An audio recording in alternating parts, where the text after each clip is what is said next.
Good Wednesday morning. Jesus Christ. You're telling me it's already Wednesday morning? Here on Ice Age TV.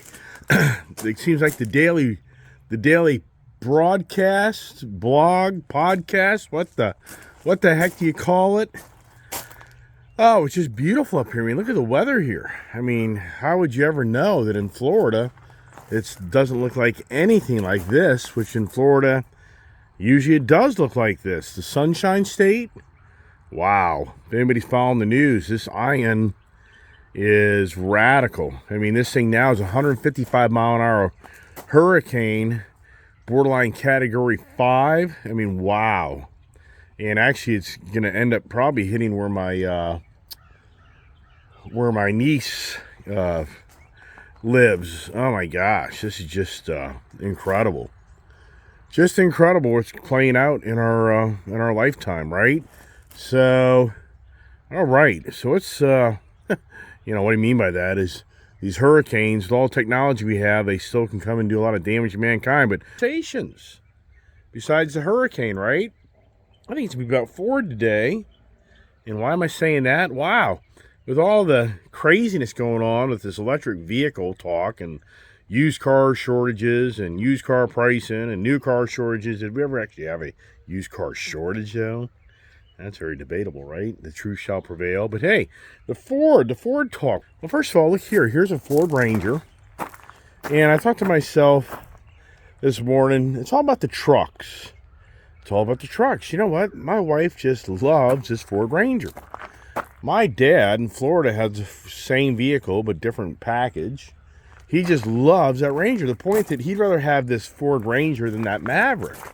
Yeah, my dad, who's, the truck's even lifted. So, it's a little more challenging to get into than to get into the Maverick. But he'd rather have that. And then for me as an individual growing up, a truck, that was the first thing I wanted in my lifetime was a truck. It wasn't so much a car. Yeah, but it's funny here. I'm such a Ford guy, right? But Jesus Christ, the Ford trucks have kind of been, the fleet has kind of disappeared. I mean, just not so long ago, I had a Ford F-150, 250, and I think a 350, and the Rangers. Yeah, now I've got Rams. Yeah, what the heck's that all about, right? Jesus Christ. Can you keep track of the Ice Age guy, the Iceman? There's that. I drove that last evening, and I think just so much fun. But yeah, so Ford has already announced the 2023 redesign, updated truck. I didn't even realize they were doing a fresh update on the 2023. It just seems like anymore, these car manufacturers are constantly updating these vehicles faster than ever before. There's the Raptor. So for me right now, the Ford truck end, it's hard to believe. I got one Ford truck, two Ford truck, and then in Florida, I got a Ranger. That's 3. Then I got the Maverick, which, is that a truck? So, as far as a truck goes, and the F-Series, oh, that's right, I got the Lightning. Duh. So I've got 1, 2, 3, 4, I got 5 Ford so-called trucks, but 2 F-Series. Come on back. Time getting off to go to work. Come on, pups. Yeah, so I thought this morning's conversations would be more about the Ford truck and the passion of the truck. I just think to myself, who out there doesn't want a truck? And even the women like trucks. Come on, Scout. Let's go. Hey, come on back up here. Come on, boy. Come on. It just doesn't end. Trying to get people to obey and dogs obey. Yeah, is that a challenge sometimes? It is. Little girl seems to be getting better, which that's good news. That she's healing. All right, little girl, you healing? Huh? Get a little happier? Been down and out? All right, let's get in the office to have our meeting, our conversations, right? The ideas. I have my Brittany Blue GT500. Sit in my garage and collect dust. Oh, good boy. Boy, you showed up. Come on, let's go. Get up here. So, yeah, last night I was reading on one of the magazine internet companies about the Ford F-Series, Superduty series. This is more about the Superduty series than the F-150 series. I mean, the Lightning truck has gotten so much, attention. Yeah. So apparently, Superduty series is been been updated to the point they're offering 2 new motors, but not really. That's kind of misled, but it's okay. So the 7.3 Godzilla motor is available, but now they have a 6.8 refreshed or updated or new motor riding off the 7.3 platform, it sounds like. I could be wrong on that, but so apparently that's another new option on the gas end. But then for the first time ever, Ford is into like what Ram did back in 2005, is they're offering a high output 6.7 diesel. But Ford's not releasing the numbers on the motor specs at this time. But you just know that it's crazy. I mean, think about this. My guess is the high output 6.7 diesel is going to probably be 500 horsepower, probably 1,200 foot-pounds of torque. I mean, just beyond believable. And for the gas motors, my guess would be the 6.8 would be 500 horsepower and hopefully 500 foot-pounds of torque. Because that 7.3, I've mentioned this many times, I'm so disappointed that my V6 twin-turbo F-150 Tremor had better torque and better horsepower than the 7.3 Godzilla. Now, on the internet, people are talking about how the 7.3 Godzilla motors are being the Ford Mustang, which to me, that's a big motor. Why? Why do you want a big-ass motor in the front end of a performance car? So I don't know. There's so many people out there right now making YouTube channels of what the 2024 Mustang's going to be. Okay, well, to me, it's all clickbait. It's all it is. I've witnessed this so many times when people start getting a YouTube channel. But you know what? They lose credentials. As time goes on, I've been on these type of YouTube, subscriptions. And eventually it's like, this guy's just full of BS. He just wants clickbait. That's all he wants. Clickbait. He's just riding off the latest, greatest something. Wait a second. Well, what about you? You're freaking got F-150 Lightning trucks in the market. Yeah. Wait a second, right? No, come on. But I have the real deal. I'm not talking and speculating what's going to happen next. Just like I told you, I'm speculating that the diesel is going to be 500 horsepower and 1,200 foot-pound torque. I don't know. I could try to get my YouTube channel lit up by saying that I have the facts that the new diesel is going to be 700 horsepower and 1,500 foot-pounds of torque. It's going to be the most, yeah, right. But anyways, so apparently Louisville, Kentucky, the mayor or the governor or whoever of Kentucky's called they called yesterday's event of the Ford F-Series, Super Duty Series reveal Kentucky Day. They're going to rename, I guess, a special day for the Ford Kentucky Day. And I think that's kind of creative. And here's what's pretty cool. I show you on my videos when I'm backing up my truck with my camera up to hook up my trailers. And apparently now Ford has Pro Assist, where the truck will steer it right to the hitch and the receiver. Meaning it'll steer the truck as you're backing up, and it'll literally guide that truck right to the ball. So it's like a perfect match. I mean, oh my gosh, wow! And then they're going to add the 360, I guess, Blue Cruise. It sounds like, and they're going to do something they're adding also is the truck's so big and there's sometimes you just can't see things around you. I guess they're adding more sensors so you don't run somebody over or run over a truck, or a car, kind of like what happened to my daughter this past, February when the Mustang got totaled. Then not even a week later, she's in my F-350 Tremor. Unbeknownst to her, there's a car parked way too close to the truck. Truck sits so high up in the air. It's just a factory F-350 Tremor. And she runs over the front end of the guy, her school student's car. Yeah. So I'm thinking, yeah, that's a great idea. Yeah, put more sensors around those, the bottom of that truck. Excuse me. Because you can't see things. You have blind spots. And yeah, the truck sits up so high factory-wise, it's dangerous. So that's a great idea. And there's a few other, the center console that turns into your iPad or your workstation. Now has like a 45-degree capability of the turning, so you can have your iPad turned to you or something. But oh my gosh, I just see myself, people see me buy my cars and trucks and sell cars and trucks. And oh my gosh, what's going to be the price? I mean, the Platinum Ford F-250 Platinum, that's like a $90,000 truck. So you just hear about them adding more stuff onto these trucks and technology and inflation and blah, blah, blah, blah. My guess is you're at 100K now. You'll be over 100K for a fully decked out F450 Super Duty dually with a high output, and you want the Blue Cruise and you want the Trailer Pro Assist, the little check marks. I'd be willing to bet these things are going to start coming at $104,000, $110,000. And if you own a company and business, it's a business write-off, which that can help make the justification. And if you're using it, making money out of it. But if you're just an average guy, average person, I don't know. Unless you just really have a lot of money sitting around, people just don't think it through. And I talk about this a lot. I buy some high-end cars, but I never keep them because it's too much money. These cars I've sit in my garage right now, I show you I'm walking in, the odds of me keeping those is pretty much probably not. It's just too much money. The obligations are huge, but the long-term impact is if you buy a car for $100,000 and finance it for 6 years to get the payment down below a mortgage, it's like owning a house. Can I own a bunch of houses? Oh man, I could. Oh, easily.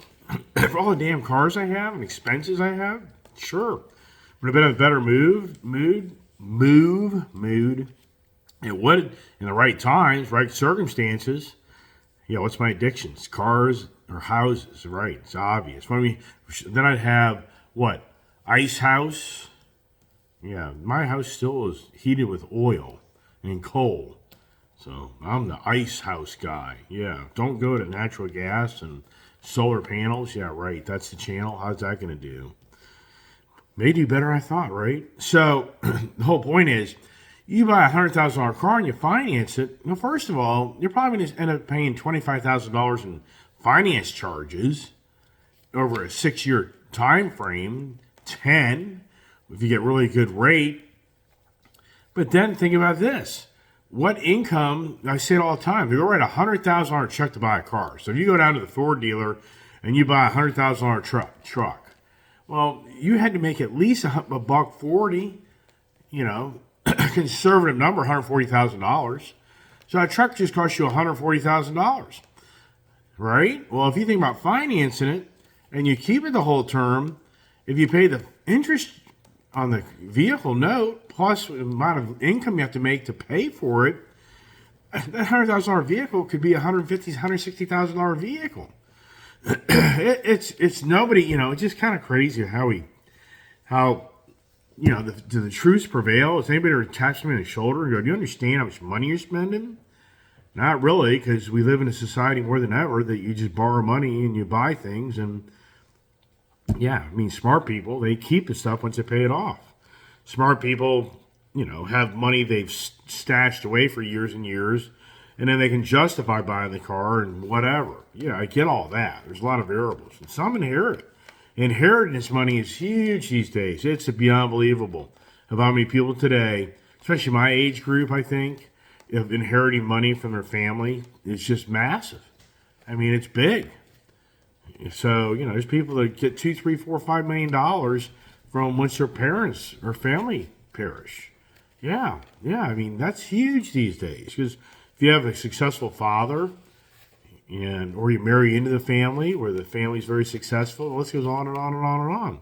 So those people, whatever, we just got $5 million, honey. What do you want to do? Oh, we'll go buy our $1 million home and blah, blah, blah. And oh, yeah, we'll do this and do that. We'll put it in the savings. We'll put it in investments. And we still have our retirements. That's massive today.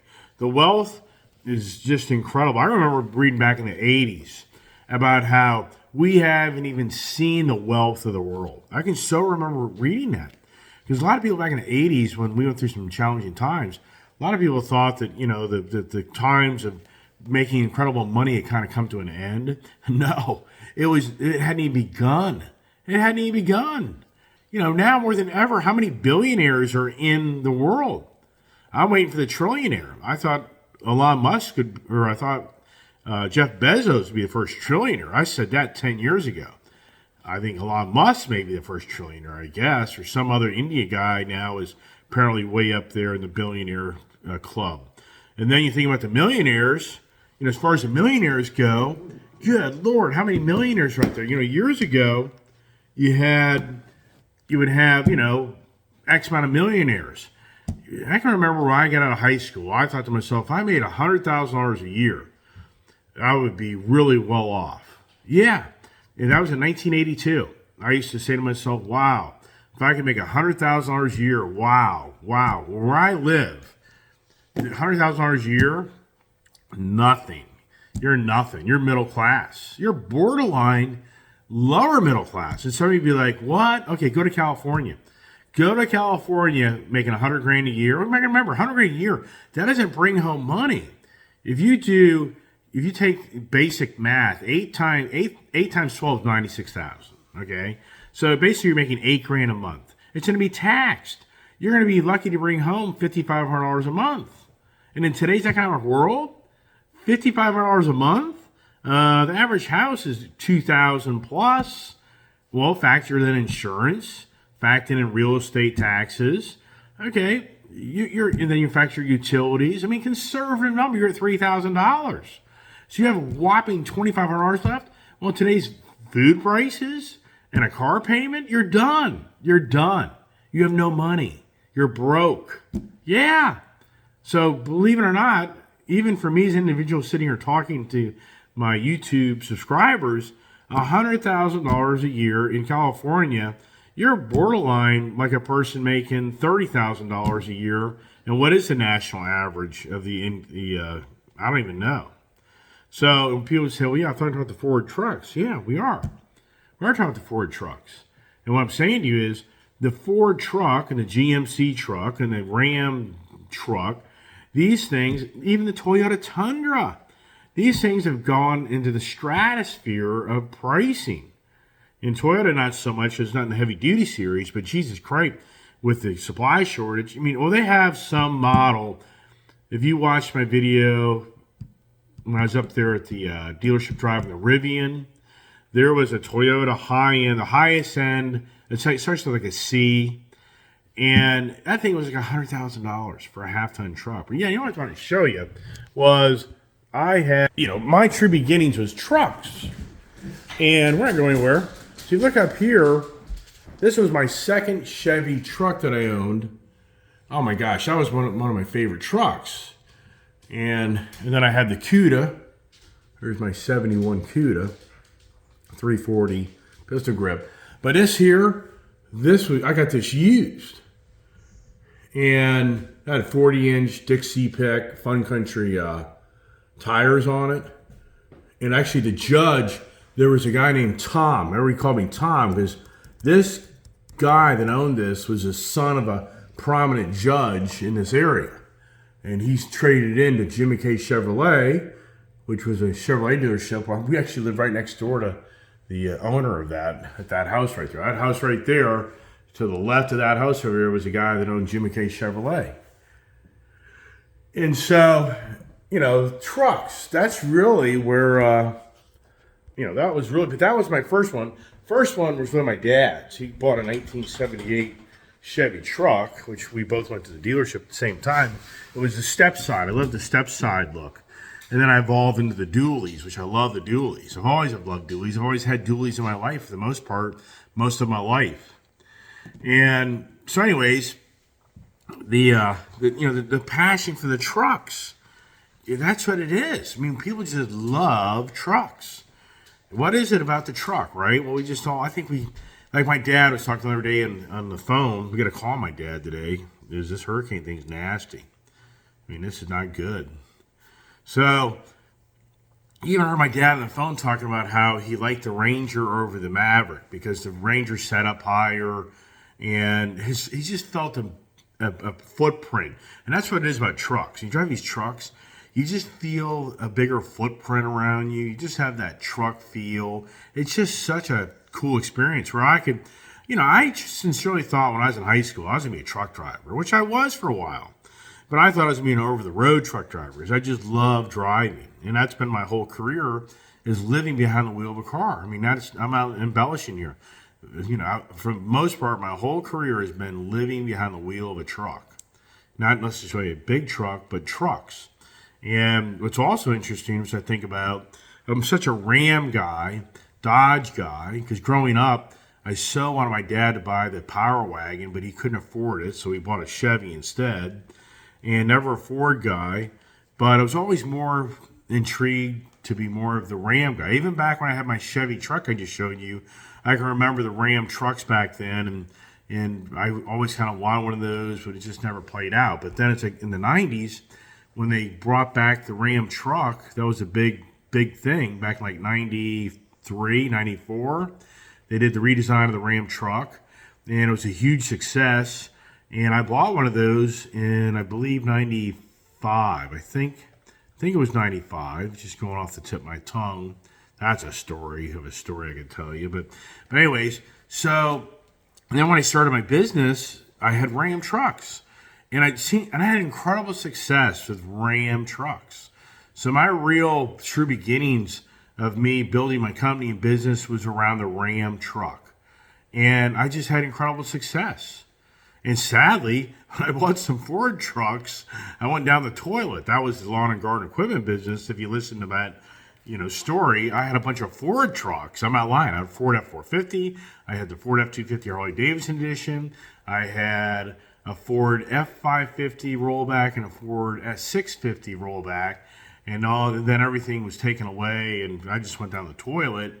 And even at the point, get this, Ford, I was in with Ford at that time. Not in all the trucks. Actually, I was in with BB&T Bank. We got those guys got slaughtered back in 2008. BB&T. They had so many commercial loans out for trucks, and so I had a relationship with them, which they got soured and tarnished because of the fiasco.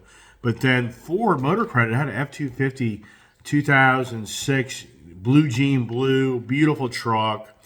And I didn't like the bucket back seat, so I thought it was a really stupid idea.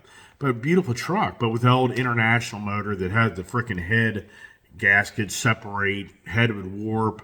Then you got water in your freaking antifreeze tank. Once your antifreeze tank went white, you knew you had problems. But if you take that motor and you shave that head and you just put studs in that freaking block for that head to be bolted down, that thing's a tank. It's bulletproof.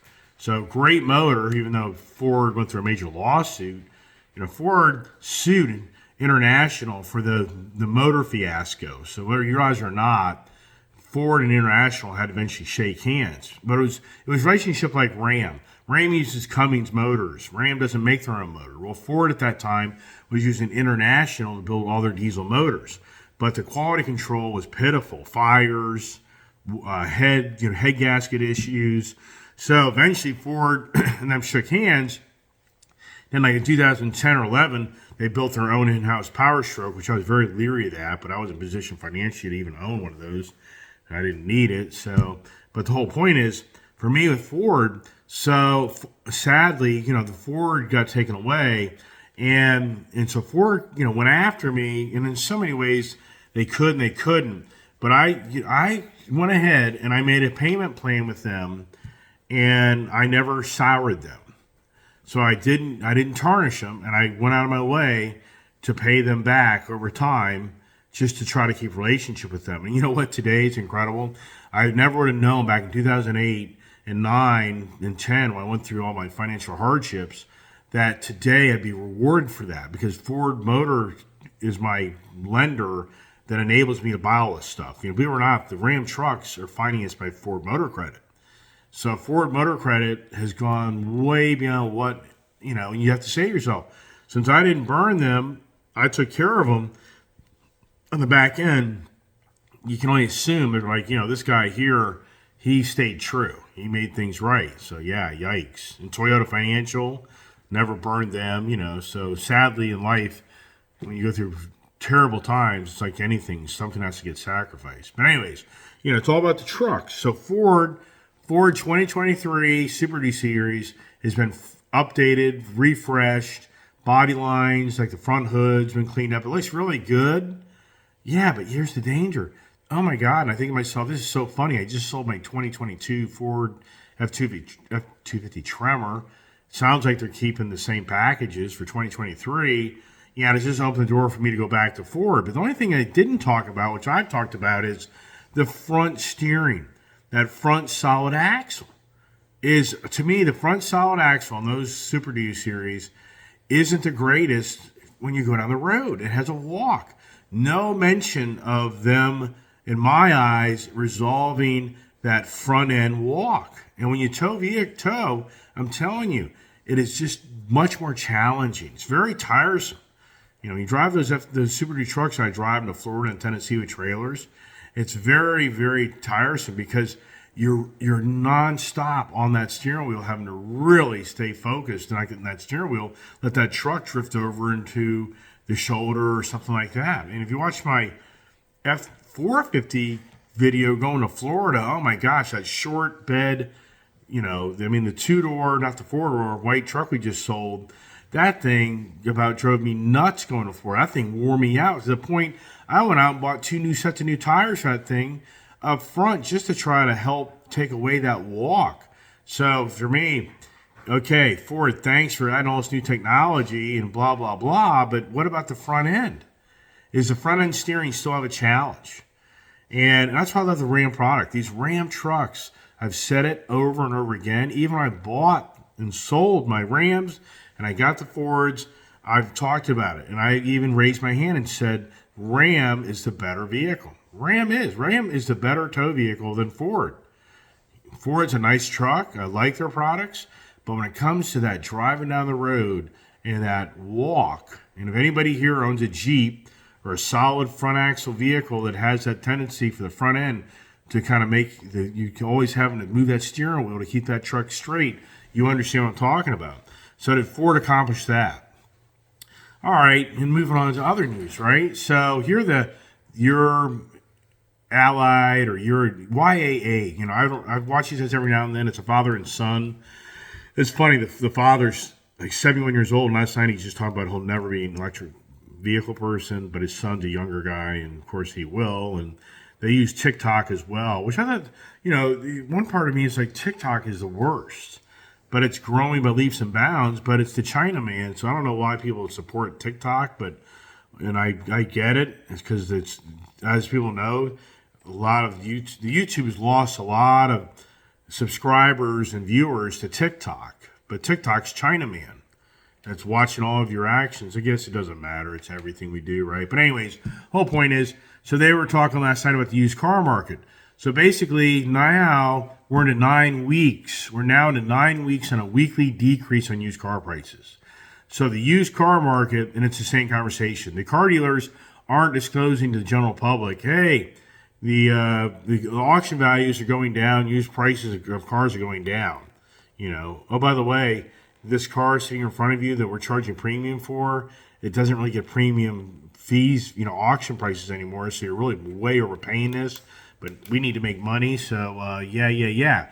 So that's the message last night that they were going on and on about, is that the used car market is getting slaughtered in so many words. And they were talking, the father was talking about how used car dealer infrastructure should just start dumping what they have and get out of it, because you're talking right now 9-10% less values on used cars. And then it's not over. It's just beginning. And that was something I seen about this morning is, wow, is this Hurricane Ian a metaphor to what's to come in our country? I mean, look at this. This is radical stuff. And sadly for me, I have family down there, and I don't know how it's going to play out. We've never had this bad a storm show up. So all the years my parents and family have lived in Florida, and you're talking now like 32 years, they've never have had a storm of this intensity hit them. So we've always had the storms skirt us at the last second. So this for sure will be the biggest storm yet ever in 32 years for my family. So they've never been through this type of radical storm. We've always have lucked out. Or like I say, the storm has gone way north, or it's done like it's doing now. It's made a right-hand turn, like where Fort Myers is or below it, but it goes inland a lot further inland than it goes up north. And right now, the way the storm's tracking, it's definitely going to hit Tampa. Fort Myers is going to get obliterated. They're talking 155-mile-an-hour winds right now. So today, you're going to start to hear the stories of what's going on down there and the power outages. And so I've been in blizzards up in this area, and it's just the worst. People don't understand. I have a tractor with a generator, so I can survive. But we had a major blizzard here years ago where I'm embellishing. People were out of power for close to a week in this area. And you don't get this stuff till it happens to you. You just don't get until you're in dire circumstances of your home life isn't your home life anymore because you don't have power, water, you don't have the ease to get in and out of your property. The list goes on and on and on. You don't get it till it happens. And that's the sad part is people won't take cover and do the right things because they just don't think it's going to be that bad.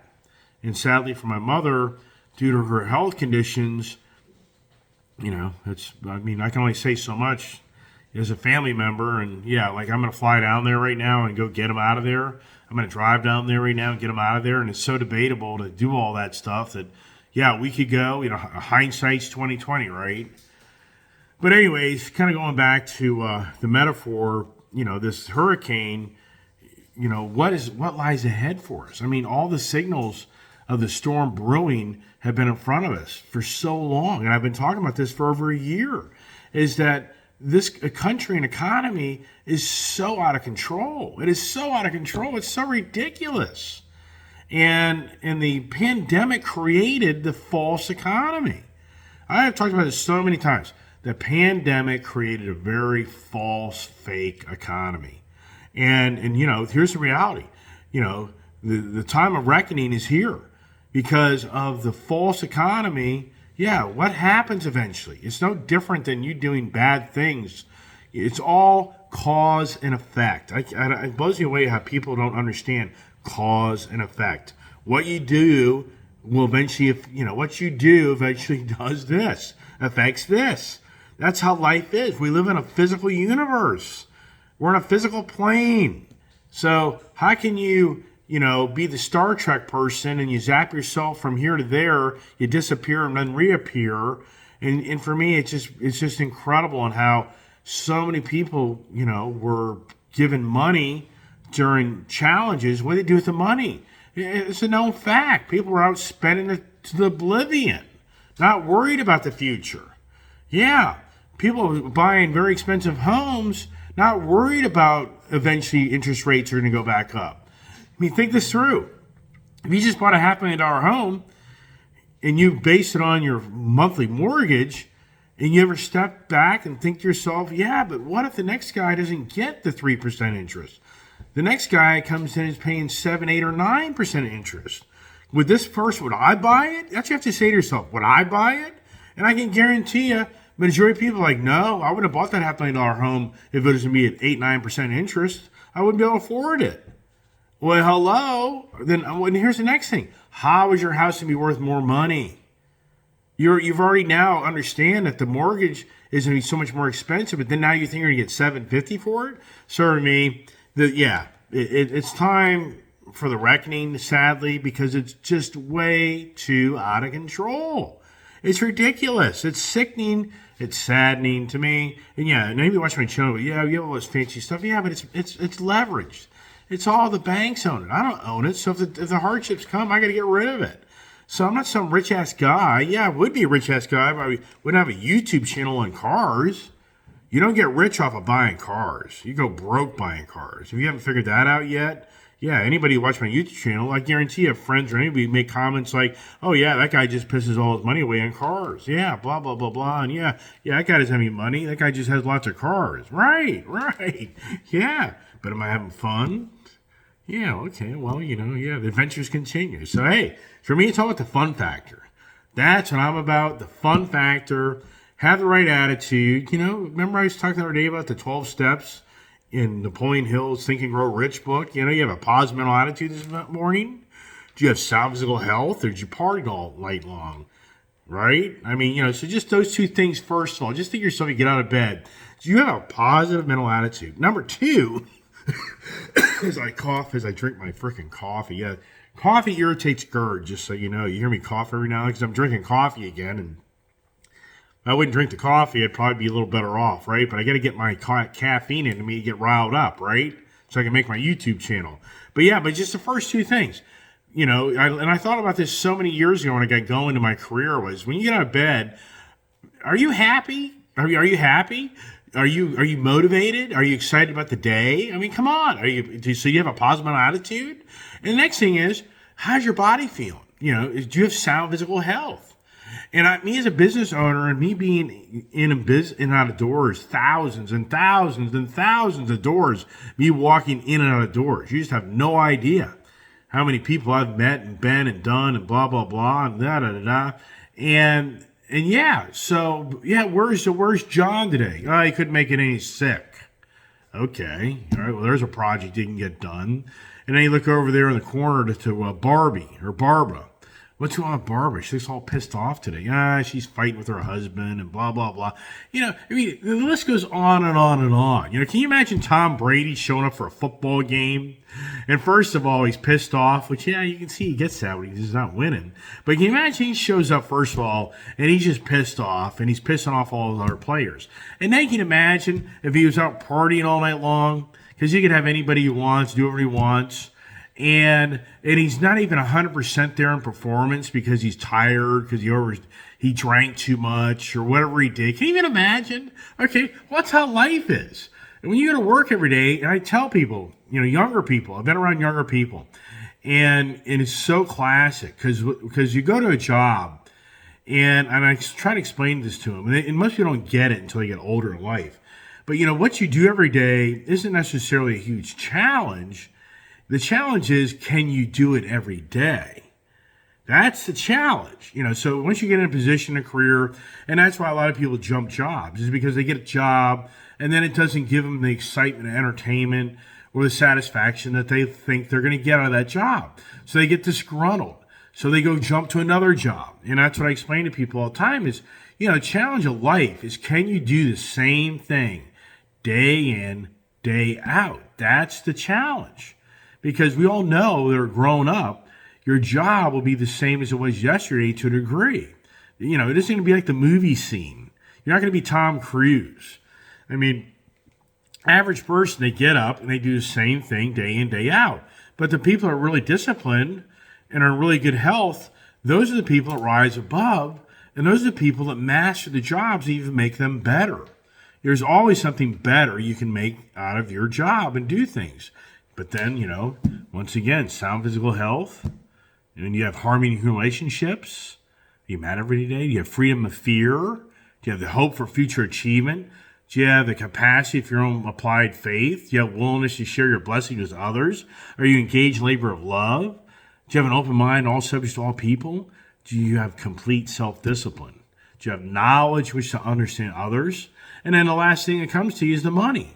So, what Napoleon Hill said in his book, Think and Grow Rich, the 11 things that he saw, 12, we'll just say 12, the 12 distinct qualities that he saw in people. And that was his goal. Dale Carnegie said, I want you to go out and write a book on what makes people successful versus the person who is successful.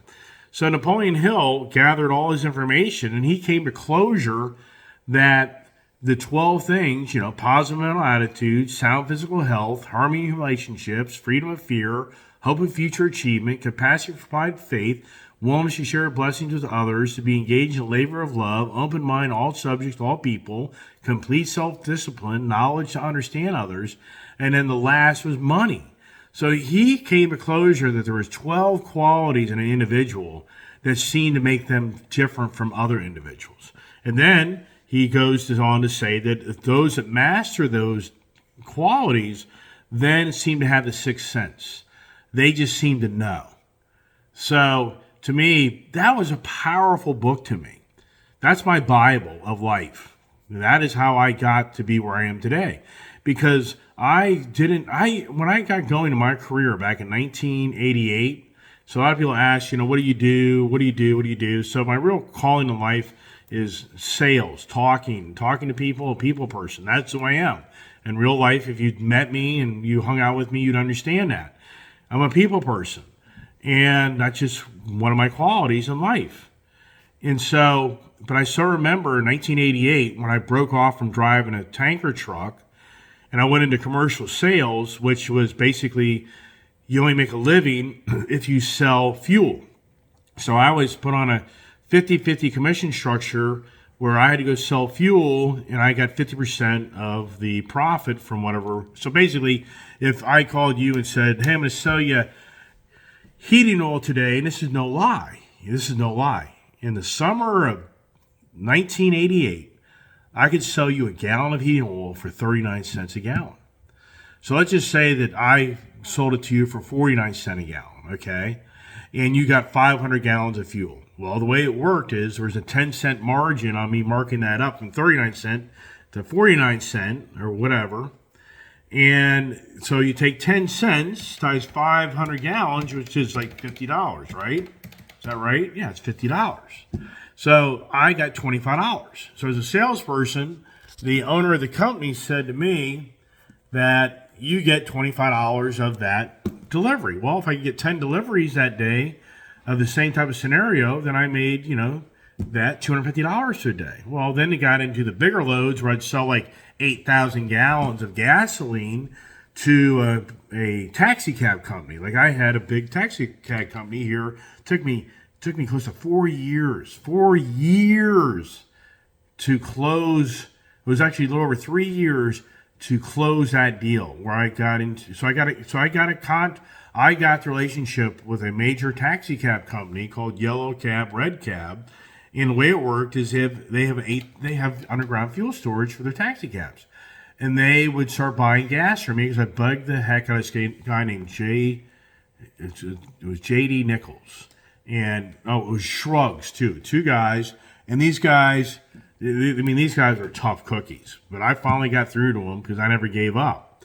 And so we sold them an average of like 100,000 gallons of gas a month, okay?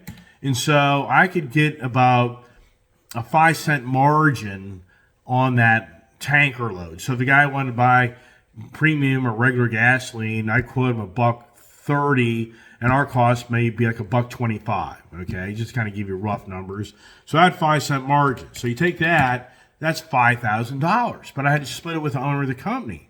So I made $2,500 a month just off that one account. And then I had many, many other accounts. But see, it took years and years and years for me to get relationships with business owners to be able to get make money. What I knew when I was very young, the key to making wealth is residual income. Whether you work or not, you make money. That's why all the entertainers and musicians always say to people, if you could make one song, if you can write one song and get paid for that one song the rest of your life, you're set. And that's the way it works. Real estate moguls, all these people, the number one thing that they have in common is they all get residual monies. They get the rent monies. So anyways, I'm going to run out of time here. My guys that come in here, I don't even know what freaking time it is, but what time is it? Jesus Christ, man. We talk a lot. Time goes by. Well, anyways, I'm going to kind of wrap it up there, but people inquire about who I am. So what I was going back to is when I got into sales, it was very challenging. And I wasn't a people person growing up, very shy. And so once I got into sales, it opened my door up to really find out who I am in life. And getting going is very challenging to build that commercial customer base I had in the oil industry. And I had to drive a tanker truck on the side to be able to make any money. I used to go to the grocery store and cry as I was walking through the aisles because I couldn't even fill up. I would see a person with a grocery cart full of groceries, and I barely could put a few items in my grocery cart. And I'm not embellishing on this. I didn't make any money. I was driving a tanker truck and doing sales at the same time, and I was working 7 days a week. But I never gave up. And that Think and Grow Rich book that I was talking about by Napoleon Hill, that was a great tool to me to believe in who I am and to understand who I am and to help me become bigger and better. And that's my goal of my YouTube channel, is to share information with other people that can only hopefully they can learn and they can become bigger and better too. So anyways, everybody, God bless this day, because this is an incredible day, especially for me personally with my family in Florida. And wow, it's an emotional day. And my wife's already like, why don't you go down there? I'm like, I can't go down there at this time. They're not going to let you in. Yeah, I'd go down there in a heartbeat right now. You're not going to get in the state of Florida right now, anybody. You think you're driving down the state of Florida, Florida line? Think the state boys ain't sitting there going, you can't come in this state right now. You know, what are you going to do? Where are you going? Yeah, right. You're going to drive into a 155 mile an hour wind storm in your car? Are you crazy? Yeah, bye-bye. So anyways, I'll probably make a video later and let you hear my dad, and hopefully he has cell phone service. Who knows? You know, so a very challenging day. And, once again, I hope this little video helped you out today, get your day going. And stay tuned for more adventures. We didn't even talk about the other things going on, but we ran out of time. So God bless and have a safe day.